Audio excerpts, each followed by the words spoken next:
Hello, I just would like to realize this video to ask for any kind of help you can give me with the GMAT exam, and any kind of advice would be really very welcome.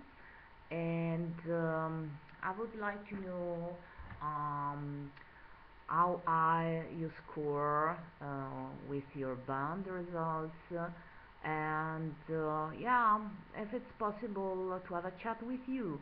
I would love to know the type of book you use, how long did you take you to be prepared and self-confident for the GMAT exam, and so on.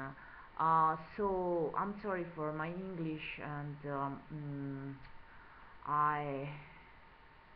I passed the IELTS exam with uh, overall overall score 7, so it's not that high, but it's enough to enroll in school.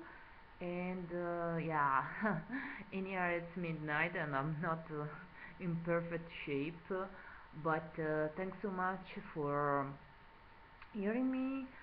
And yeah, if you would answer me, that would be amazing. So bye bye and see you soon. Bye.